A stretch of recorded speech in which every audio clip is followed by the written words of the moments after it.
This webinar is being live streamed. Still flashing. Webinar is being live streamed.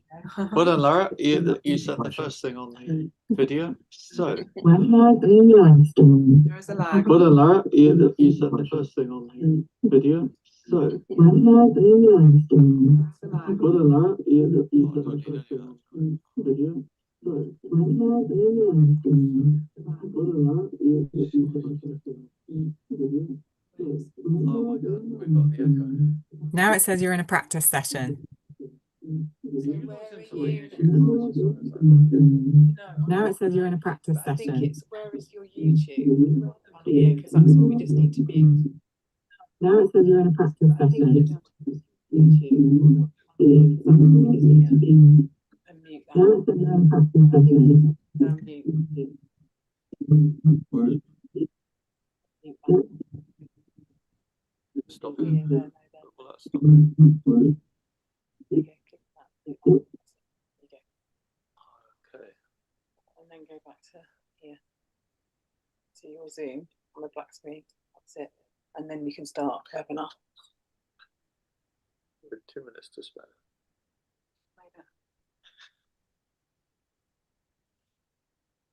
That took a good 5 minutes on YouTube. Right. Okay, well, I think we're ready. Is everyone else ready? Can you hear me now and everything? I can't hear you very well. It's quite quiet. I think you just need to speak up a little bit, Charles. Well, yeah, but I wasn't speaking any less than before. Ah, That's better. is that okay? Well, I'll just make sure I speak loudly, but that is a bit strange. That's Probably better. Just make it wait a few minutes for people to join the webinar. Oh, yeah, sure. Yeah. Yep. Well, 1 minute to be precise.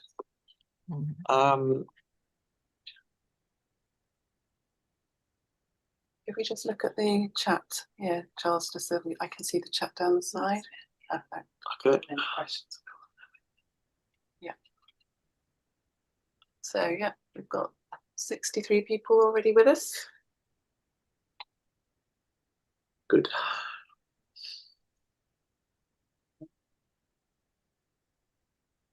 And then I'll get this in the page.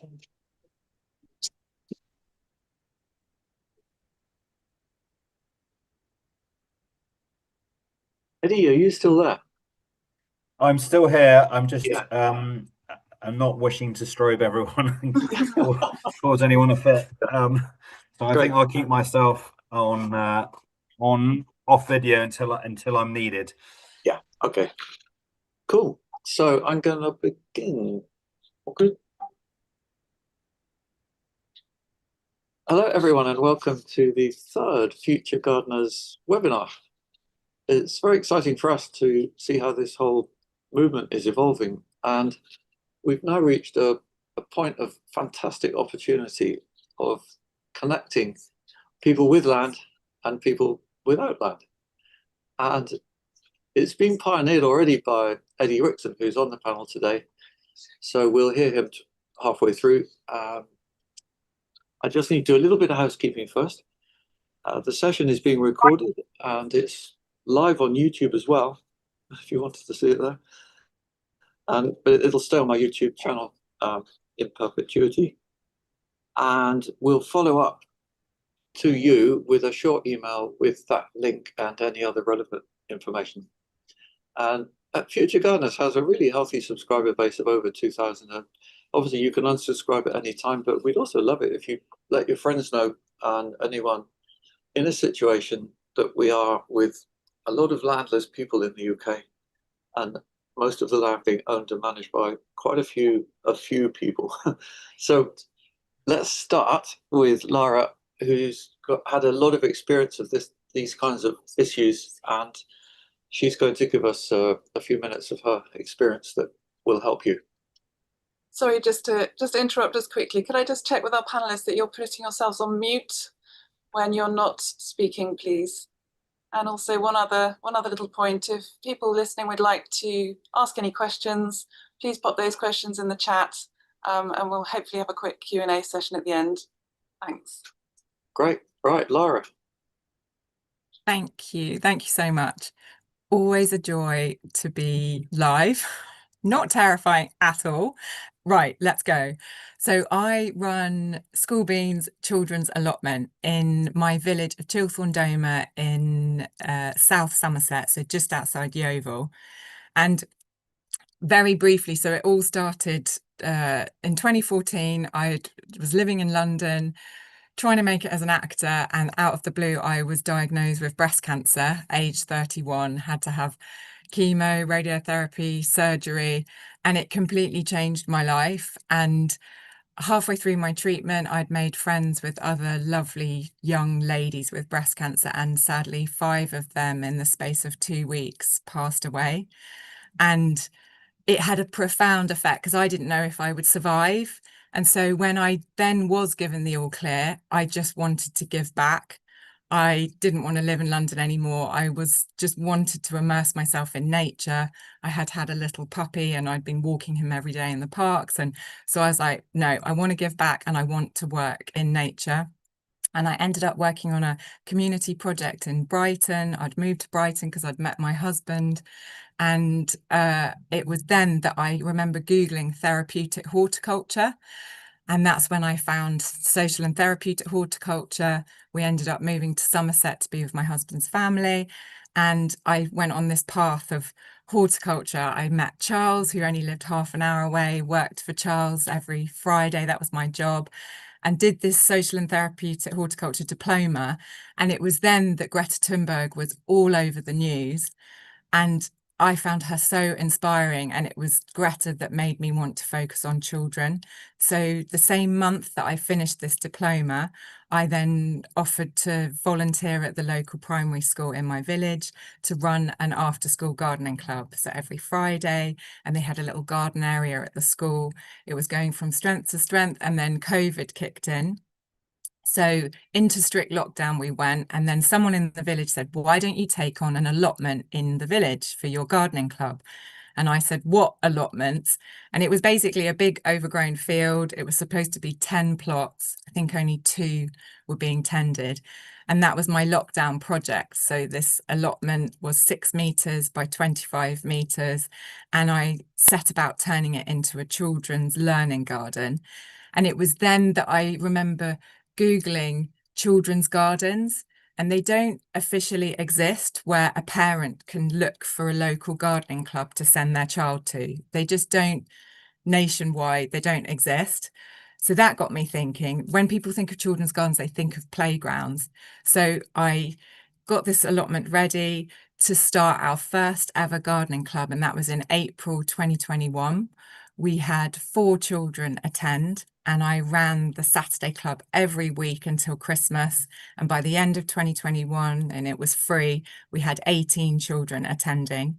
And then the following year, 2022, we expanded onto the plot next door. So we had 2 plots. Charles kindly bought us a polytunnel, and then carried on running those Saturday gardening clubs from sort of March until Christmas every week, running it for free. Then 2023, people started to take note. Gardener's World came and filmed. We had NGS, we opened the gardens to the public to come and have a look on open days. I started running adult courses for people that were interested in setting something similar in their own communities. And then 2024, I took the bullet, whatever the saying is, that I finished my gardening jobs that I was doing in other places to solely focus on School Beans. And that's when I started charging and then running Tuesday, Wednesday, Thursday after school clubs. I teach gardening at the school next door on a Friday, and continued the Saturday morning club. And then 2025, last year was our biggest year. So we welcomed over 200 children to School Beans last year. And that was because we doubled in size. So we're now 4 allotment plots, and we have a compost toilet. And now that we're big enough, we can host, so we can have a coach load of children come from a school and spend 4 hours learning at our garden. And then we've also started a homeschool club. So that's every Wednesday morning. We have started working with CAMS, so the Children's Adolescent Mental Health Services. They were using our garden as a one-to-one therapy space, and we're going to do a tailored gardening club for them soon. And so it's just grown and grown. And this year, I'm now applying for planning permission. We want to build a proper cabin so that we've got an indoor space. And I also want to turn it into a sort of children's theatre in the summer to do theatre shows to educate children. We can do children's yoga. We've now got a pizza oven. We want to do loads more cooking on site with the children. And it's going from strength to strength, but it's not been easy. So this land is owned by Somerset Council, and it's not officially allotments. So it's not in the legislation that it's allotments. They just allowed it to be used as allotments. But people in our village have got massive gardens. They don't want these allotments. So when I started running School Beans, it's a community interest company. It's a not-for-profit. Somerset Council have had a lot of financial difficulties. They didn't want to run these allotments anymore. They wanted our parish council, so our small village council, to run these allotments. But the parish council said, no, we don't want to take it over because Lara's running a business illegally on the land. Even though they could see the benefits it was having on our whole community, on all the children that were attending. And you just presume people are going to support what you're doing. And I've never really spoken public about this because I just wanted to focus on what I could do. And I wasn't going to take no for an answer. If I had taken no for an answer, this would have finished, you know, when it started pretty much, as soon as I said I wanted to start charging for the clubs. But I just thought, no, I'm not. Even Somerset Council was saying, you know, your parish council are being quite strict, you know, quite box ticking. And it's still ongoing. So the Somerset Council want the parish council to take it over, and the legalities have got to be done. And so it has been quite disheartening because also I had a neighbouring plot. They didn't tend their plot for 4 years, but nobody evicted them because nobody wanted to run these allotments. So I had to wait 4 years for my business to expand. I couldn't welcome big groups of children because we were on such a small space. So I waited 4 years, and now we're big enough, and now we're actually going to be doing up the 3 vacant plots to grow more veg for the community. But I think it's you've got to be resilient. You can't take no for an answer. And, you know, parish councillors, they're not paid.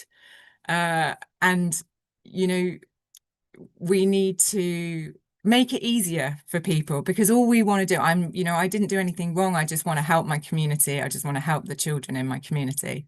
And I think that's why I really, you know, when I put this to Charles about having this talk today, talking about what we can do as landowners, you know, there's so many formal gardens around this country that could easily, you know, if somebody came to them and said, we want to start up a project, I'm on a postage stamp of land, you know, it's not even a quarter of an acre.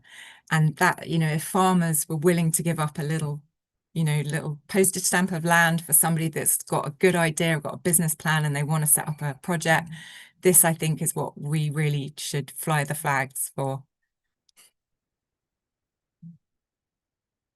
Charles, you're on mute. I've got something I'm going to say after Eddie actually about the National Trust wanting to be involved in this, which is really encouraging. But before that, let's hear more from Olivia, who's I've struggled to know what to call Olivia. Sustainability strategist, what is that? I think it's probably best that we go straight to her and she can introduce herself and say how you see solutions in this. Oh, wow. How do I follow all of that? It's amazing what Lara's doing.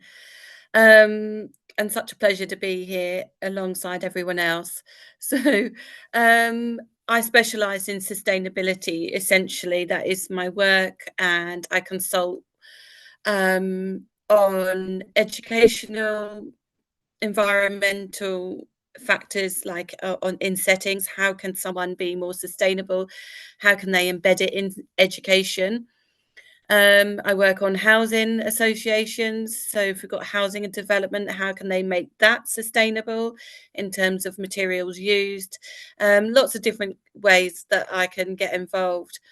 But essentially, I'm founder of Soil.Ed, which is a national storytelling campaign. Essentially, I started this.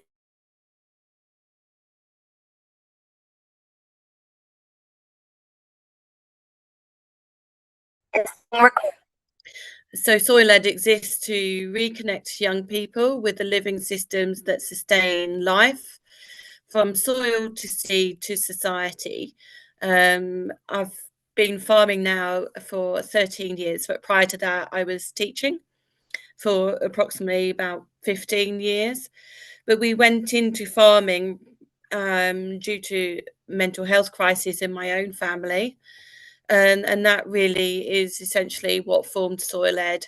And I thought if I could bring about, I was living a real life, a lived experience of how being immersed in nature and really reconnecting to what's around us in our environment, our food, and understanding all of that and the impacts on our health, our well-being, then take it further and let's get this into the national curriculum.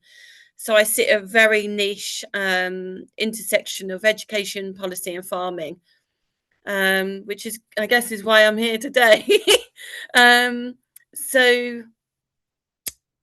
like Lara said, just following up on what Lara said, if we're talking about tangible things that people who do not have access to land, what they can do, take away from this today. One of the things is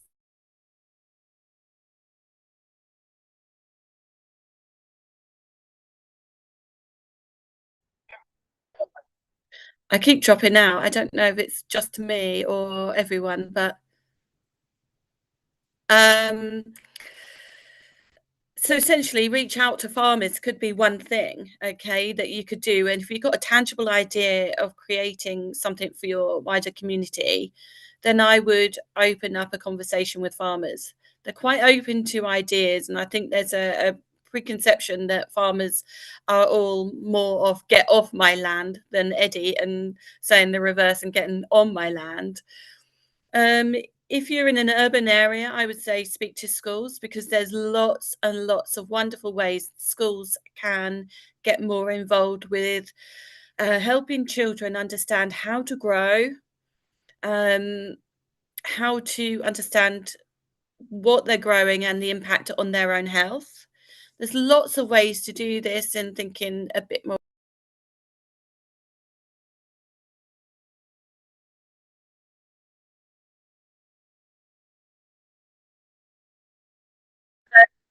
farming. And if you could speak to your council, I think there's lots of spaces along verges where you can plant edible food that's free for everyone to access.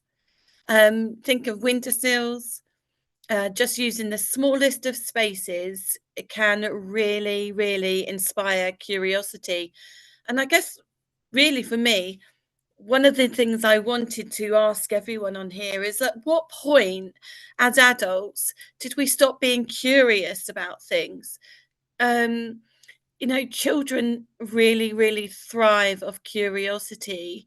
So just growing one thing on their windowsill, or using a toilet roll in a tube, to grow something in, watching it just inspires so much knowledge. Or when you're going shopping, just task them with one thing, like looking at a food label.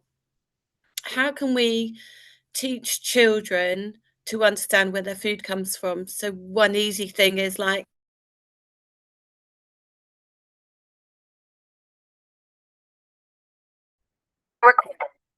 um, looking for the lion mark on an egg. What's the difference between caged and organic? And opening that conversation up with your children.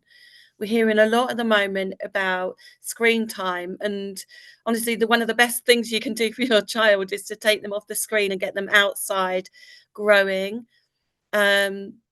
there is a lot of unused space, and I think, you know, if we're talking about inner cities, particularly, I mean, I'm spoiled here in Norfolk, but if we're talking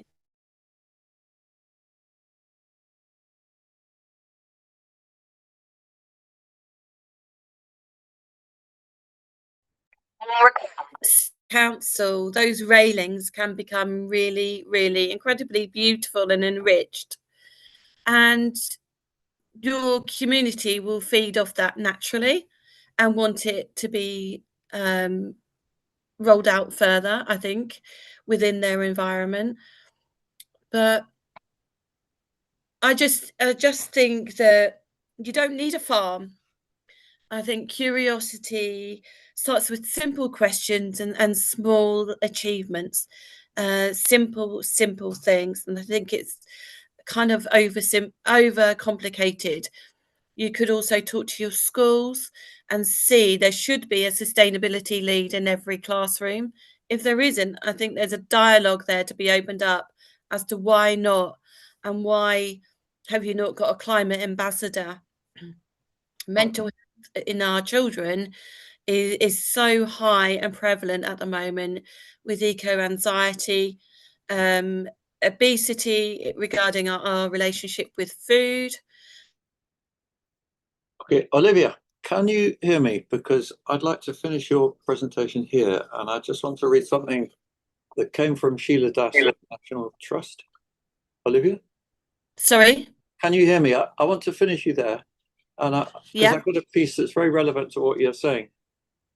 From Sheila Das, who's head of gardens and parks at the National Trust. And when she heard about this webinar, she was fascinated and wanted to be here actually on the panel, but couldn't because she has meetings. She's like got 11,000 properties under her control. So she potentially is in a position to help a lot. This is what she wrote. At the National Trust, we launched a new strategy last year to restore nature, address unequal access to nature, beauty and history, and inspire millions more people to care for these places and take action. We also want to share our knowledge more widely and work more in partnership. As part of this, my team and I are beginning to explore ways to encourage more active connections with our gardens. At the Vine in Hampshire, near Basingstoke, we already work with the horticultural therapy charity Thrive, who use part of the wall garden with groups undertaking horticultural therapy. We are keen to explore similar opportunities such as community food growing or other activities where people need access to a garden space. This work is still in its early stages, and we are exploring where it might be possible. Any involvement would need to be a long-term commitment, and groups would need their own resources, as we would not be able to provide financial support. Our role would be to make space available where we can. We care for places in England, Wales, and Northern Ireland, while Scotland has a separate national trust.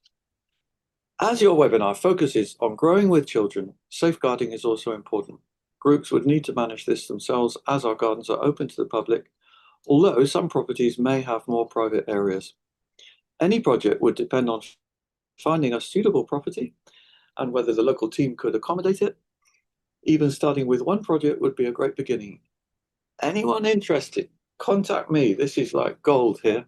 sheila.das@nationaltrust.org.uk. That's a really useful email. Don't abuse it, but please, if you have a serious idea, she would be delighted to hear from you. And she just says, please bear with me as this work is only just beginning. So that's amazing to hear. I'm actually involved in those conversations already. Great. And have been for about a year. So I knew the National Trust were really aiming to do this. And it's such a wonderful way of really connecting with the community, but also seeing it as a circular economy. So giving back to your community through selling and then reinvesting. So it's amazing. So well done. Yeah. Yeah, thank you. And thank you, Olivia. We're now going to go to Eddie Brixon. And I'm so looking forward to hearing what Eddie has to say, because he's opened up his farm in a most productive way. And yeah, hi, Eddie. Thank you, Charles. Can you all see my screen just before I get going? Yeah. Wonderful. So yeah, thank you very much for inviting me onto this a topic that's really dear to my heart, really. And it's amazing to be invited, so thank you very much. And I farm 200 acres at Lopemead Farm in Tame in Oxfordshire. And I think what's really relevant to this slogan of "Get on my land," you can see Lopemead Farm here in the red outline. And this is our biggest community, Tame, just to the south of the farm. And we have a village, Longcrenges, just to the north.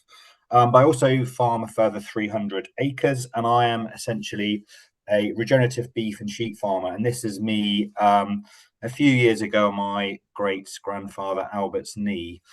But everything changed for me on the farm in 2017. So up Eddie, until I'm so sorry. We can't see your screen. I'm so not see sorry. I thought you meant, can we see you? We can't see your screen. So sorry. that's right. That's important we get that. Okay, can you see it now?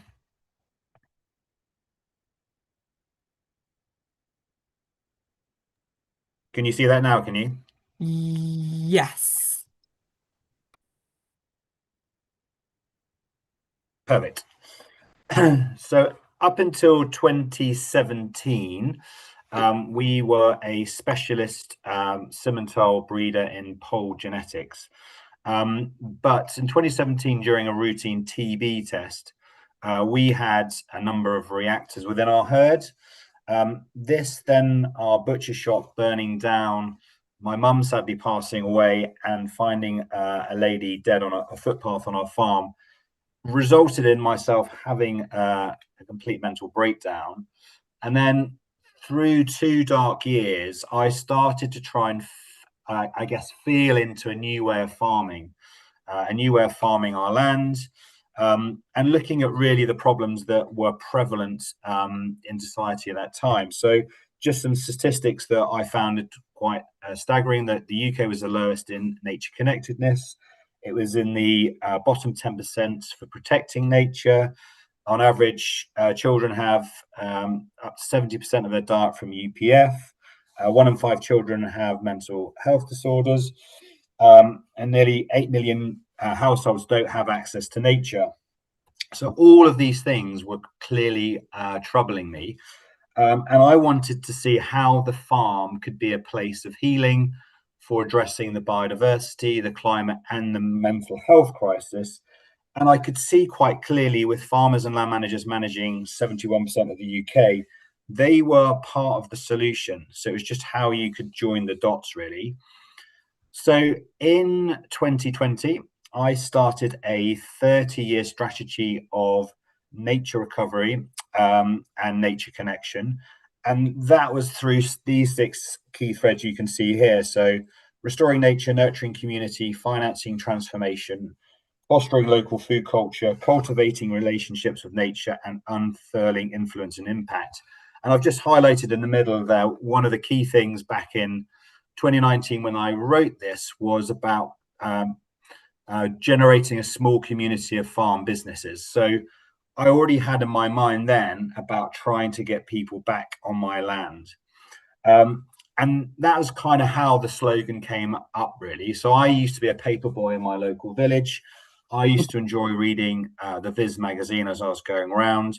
And one of the cliched characters, Farmer Palmer, had this strapline, "Get her off my land." And so I've just flipped that. I flipped that, and not just for people, but also for all beings. So we're trying to increase the life of all beings on our farm. So I'll just quickly show you some quick slides of how we've restored nature. So I did a baseline of both of our farms. So this is Lopemead Farm and Reddings Farm. There wasn't a lot of biodiversity. So we've gone on a very ambitious nature restoration program. We've done the first farm at Lopemead Farm. We've created some woodlands, and we're hoping to create 50 acres of woodlands at the end of it. And we've created 100 acres of wood pasture on our farm. We are restoring our grassland to be more species rich. So 97% of our wildflowers meadows have gone. So we've got wildflowers being directorial across a number of our fields. We've moved to hedge laying, so this has increased biodiversities of all beings within our hedges. We've planted over 1,000 fruit trees, all heritage fruit trees, and this helps support our bee colonies in this field. We've restored old ghost ponds. The one in the centre here actually was filled in during the 1950s, and we've created new ones for red list species like great crested newts. And similarly here, we've created scrapes. So these are very shallow ponds, and this is for helping the recovery of red list species like curlew and lapwing. And what my vision was, you can see in this slide here and the next one, was to create more beings, more biodiversity across both our farms. And then the second part of the strategy was all about nature connections. So how could we bring humans back on our farm to connect with the land? So 3 years ago, Remboga was the first business. This was a art school based on forest school principles. And they sit within this 2-acre field at the front of the farm, and it's all child-led learning. We have Strength and Soul Studio, which is a Pilates studio here. We have the Green Soul Studio, which is reflexology, Reiki, massage, theatre on the farm, which is dance, drama, and singing for children and adults. We have Firelight out of the TP, which does a lot of breathwork, meditation, and yoga. And Fallow and Fields Kitchens are our on-farm cafe. So we have a hub where people can come and eat, particularly as they've been to one of the classes on our farm. Sonder Experience is a wild sauna at the back of the farm, and we have our community interest company, Future Oaks. So that's where we bring groups of school children and adults onto the farm to regenerate that connection to food, farming, and nature that's sadly been severed. And then another business which is obviously of particular interest to this webinar is we have a lady called Tola who runs a physics garden, as she calls it, at the back of the farm, and you can see it here. It's very unusual geometry. This is sacred geometry, and actually this week she was successful in gaining a basic income for 3 years of £1,000 a month and a £10,000 capital grant as part of an initiative called Grow More Growers. And this is an initiative started by our next door neighbours who are commercial horticulturalists, and they were seeing more demand for regenerative food, but they didn't have the capacity to grow more on their land. So they've reached out to other landowners like ourselves, and there were 8 people, and then there were only 4 chosen for the pilot, and they were paired up with 4 other growers. So this is a really great example of bringing growers onto the farm and delivering nutrient-dense food, which is then sold in our cafe and in our farm shop. And here's just a plan of everything that Tola grows. I won't go through it, but the key point of difference is she focuses specifically on medicinal plants. So she sells a lot of salves, tinctures, and herbal remedies. And then last year, we actually opened a footpath from Tame to the top of our farm. So we are bringing people onto our land through a footpath, through hedges and woodlands. Again, we were lucky to have the Mayor of Tame opening in that, but that's, for us, that's a big way of connecting to our biggest community and getting people on our land. And one of the things I love about this picture is we also then measure it. So we held Open Farm Sunday last year. We had over 3,700 people. And this painting, I think, just beautifully illustrates the living ecosystem of all beings on the farm in community, which when I look back at old photos of my great-grandparents, this used to be commonplace, but we've sadly lost that connection to farming and food. We do a lot of wildlife monitoring, and we do this also through the UK Centre for Ecology and Hydrology. We're measuring all the biodiversity. So I want to know not how many humans are coming onto my land, but how many more bats, insects, bees. So we measure that very precisely using technology available to us. And then just finally, we're continuing to bring more people on the land. So we're hosting the first Slow Food Earth Market this summer. Again, we want to celebrate nutrient-dense food, and we want to bring more people to send those concentric rings of change. Thank you.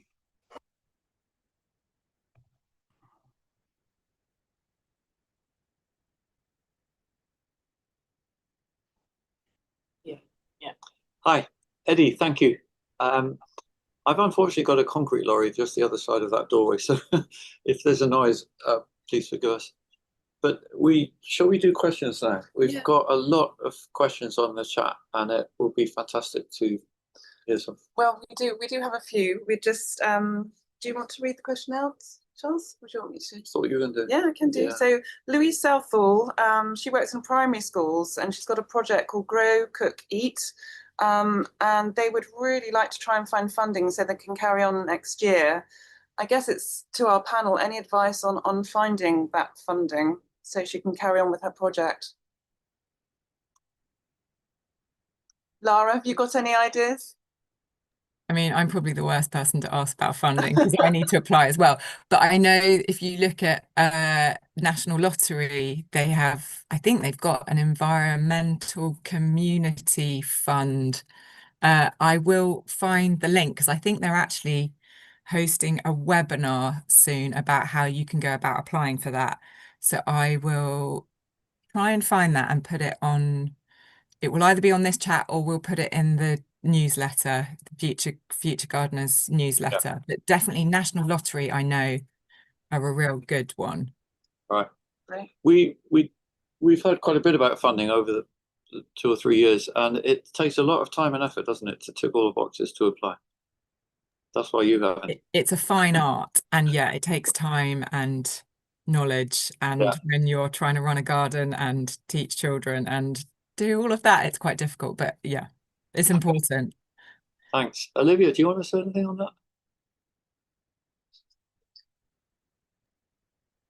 The same really as Lara. I would initially go to the National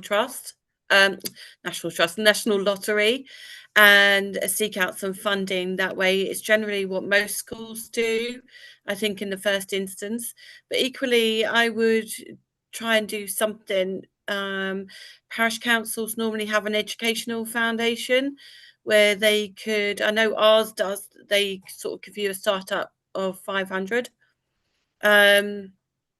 Which is always really useful, or try and do some crowdfunding within your local community and really build up that relationship more closer to home.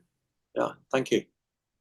Yeah, that's I've just remembered there's also the National Garden Scheme give money to community projects each year, and the RHS campaign for school gardens they do as well.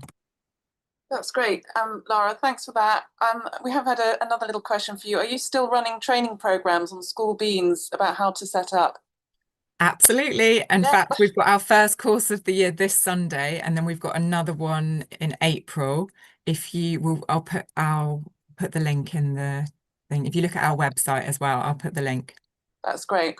And also just one more question, possibly for you, Lara. We've got Beth in Rochford. She'd love to know any tips or approaches for growing gardening with children with SEN and complex challenges that work well. Quite a big one, I guess. Yes, that is a really big one, and it's also something I'm also still learning. So we had a SEN club that started last year, but it was in the worst weather ever, and it was pouring with rain and windy most times that they came, which can be really disheartening. But I think I do have children with SEN that come, and I think it's really important that they feel safe in the setting and also allowed to follow their own path. So some of them, they're really sensory. So if they love watering and they want to do that for 2 hours, absolutely encourage that. If they're, if they want to play with the gravel in the, in the plant tray that you think, who would want to do that? But they are loving it. I think it's letting them find what they're really loving so that they can get a feel of the garden and they feel safe. And yeah, that's what I've learned. Cool. Thanks. We've had some lovely comments, Eddie, on your garden, sorry, on your farm, and the lovely slides that you showed us. But one question we do have is, and this was posed by Becky Mears and also from James Rogers. James is watching on the YouTube live. The question is, Eddie, has Eddie managed to make this use of his farm commercially viable, or has he had to rely on grants? Again, that grant question. Yeah, and it's a really important question, I guess. We do use a mix of grants, and we do use a mix of different funding across a number of our different enterprises on the farm. But the one thing I would say is they all have to stack up commercially. We are a commercial farm. But I would say we do look at the way in which we measure success on our farm very differently now. Previously, it was just around the economics of how much profit we would make, but now we also measure socially how many people we have on the farm. We measure ecological, how much progress we're making, and also how, as a farm, a place of inspiration. So we measure success on 4 returns rather than just 1 return. And I think the reason we've done that is that fundamental shift from a sort of egocentric mindset where we consider ourselves at the top of the pyramid and we are the master and everyone is subservient towards us. And we've shifted to ecocentric thinking where we are part of nature. We're not separate, and all of the decisions we have impacts. So to me, yes, it's important we still make money and it's sustainable, and we do use grants where they're available. But also those businesses then have to be self-funding once those grants have run out. And I think the analogy I used of the grower on our farm, she's just received funding on Monday for 3 years. The whole point after 3 years is that business is supposed to be viable, and that pilot then can run out, hopefully nationally, through new policy to help other growers set up market gardens across the UK, which are obviously in demand. Yeah, I mean, I would add to that market gardening is well known for not being very profitable. My market garden here just about is. It pays the wages basically, but no more than that. And don't be under any illusion if you haven't done this before. It's really difficult to make money out of selling vegetables, flowers, whatever you are selling. And I'm hoping to get a talk into Groundswell Festival in early July this year about the difference between farming and gardening, because it really overlaps with what we're talking about here. Farmers have a lot of land, and as Eddie said, mostly they're looking at profit. And gardeners probably less looking at profit. They just want to get on the land and do something that with meaning and to bring health. It's very noticeable how all of our presenters have prefaced by saying, they've had health issues or those kinds of things, which propel them to think differently. And that is where we want to be, that we think differently, as Eddie said, ecocentric, but don't worry if your project is not going to be hugely profitable. Just, look for grant funding. I think that's absolutely vital. It's a skill that you need to acquire. If you look at our very first webinar that we did, there was fantastic presentations about raising grant money and funding. Okay, another question. Rebecca Prower, thank you for your question. Do you have any advice for approaching my secondary school about school growing? I'm in West Oxfordshire and they have a lot of green space and used to teach animal husbandry there. I've been working this year with the village primary school, which send children to the secondary. So I'm hoping to approach them in the next couple of years. And she kindly says, thank you, everyone. This is so inspiring. Does anybody have any thoughts on Rebecca's question there about approaching her school? If I do, sorry, if Rebecca wants to email me, I'll put my email in. I can help her on a one-to-one and just do that. But, I think it's about creating or presenting the holistic child. Remember, the child is part of the ecosystem, and I think with any school you've got to go in with that mindset that it's a holistic approach and solutions based, and it's the same with any government. You've got to go in with the solution and go in strong. So please, Rebecca, do email me and I'll help you. Thank you. Great. That's great. And then one more question we've got. Bonnie has put, this is for you, Eddie. What's your plan after 2035? Well, it's a 50-year plan which started in 2020. I think when I started it, it was almost too simplistic to think you'd have 15 years of nature restoration, then nature connection would then take off from 2035.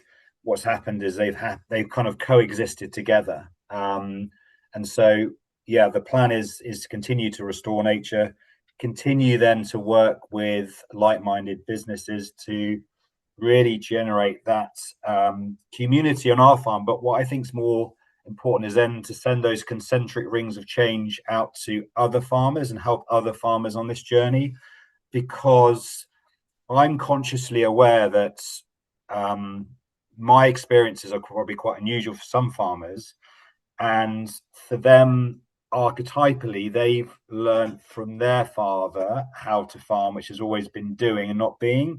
So I always have to be very careful to frame my language with them so people understand where I've come from, because it can seem quite esoteric of why I'm bringing lots of people on the land when a lot of farmers are still archetypally, get off my land. It's not a judgment, it's just the way they've been brought up with their father and their father, and it goes on. So it's not something to judge, and I think it's really important to frame that when you talk to people.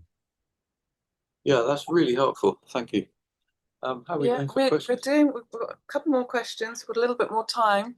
So Jessica Alcock says, our allotments are considering family workshops with children, but with the 2 gardening groups in local villages closing down, then the plot holders are saying there is no need.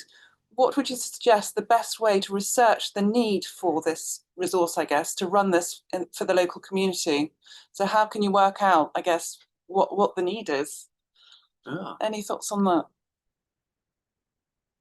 I would send a petition round to the village. You could, I don't know if you've got a village Facebook group, or organise a meeting. So rally the troops, organise a meeting where you all meet in the village hall and discuss it. Go around with a survey, get people to fill a questionnaire. Just be proactive, and yeah, that really helps. Good ideas. So we've got just a quick check here.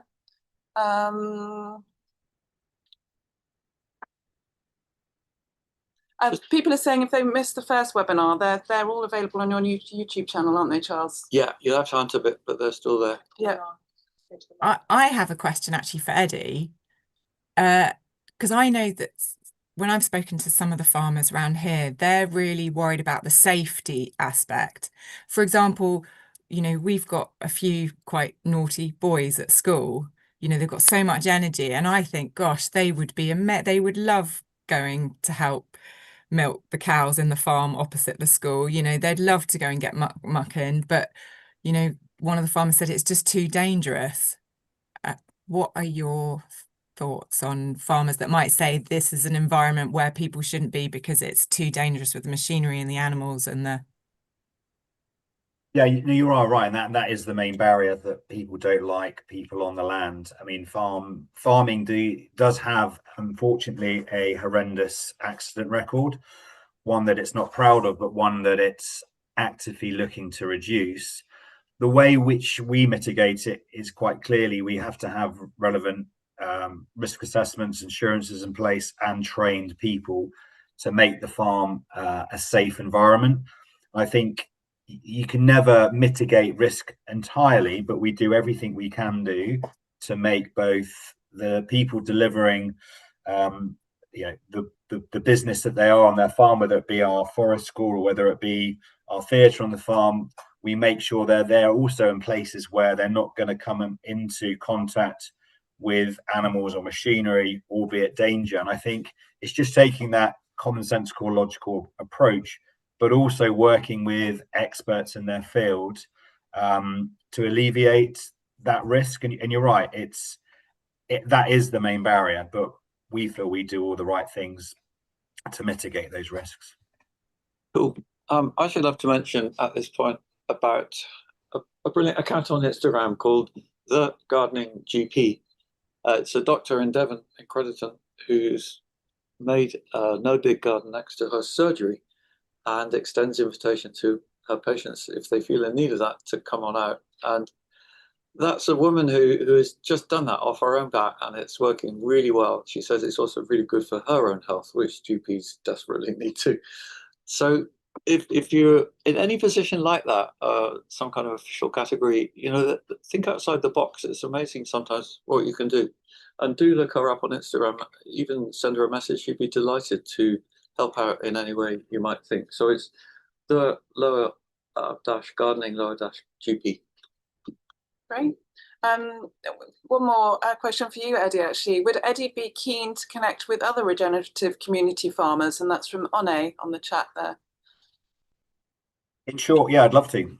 Always keen to meet other people and share ideas, because that peer-to-peer learning is really how we do learn, and when we open ourselves up. So yeah, I'd love to. Connect me in, please. Yeah, I mean, it sounds like, Eddie, you need to set up some training for other farmers. Yeah. Yeah. Teach them your ways. Yeah. I think that's about it on the question front.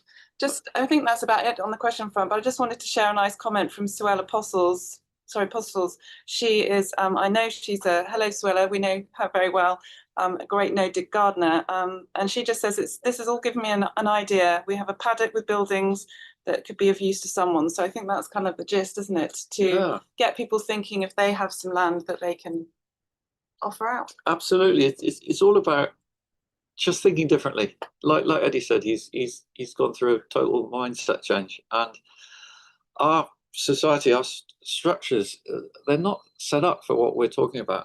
It's all about profit and, like Eddie says, keeping off the land.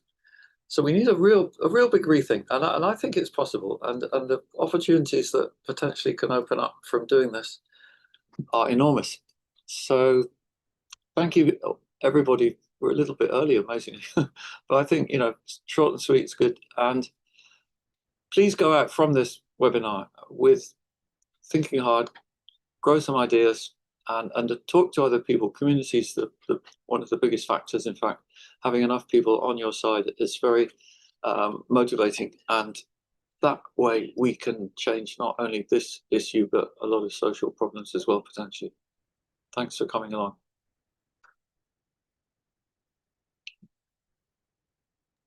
Thank you. And can I just say something? I think it's also that thing of don't give up.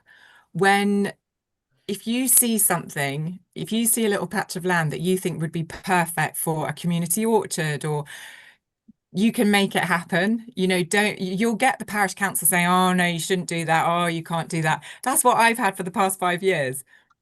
Just do it. You know, I know it's benefiting everyone. It brings the community together. So don't be put off by the naysayers. Use School Beans as an example. Use Eddie as an example. Because don't be put off. Cool. Thanks, Laura. Olivia, did you want to say a final word? Yeah, I was just failing the council, go straight to your MP. I've got very used to harassing those in power and attending Whitehall. So yeah, like Lara, to just be a force. Great, thanks. That's great. And I'm just seeing just a few comments in the chat. We will send that follow-up email, and we'll include our panel's email addresses, so you'll get that coming through. Okay. Thank you very much, everybody. Thank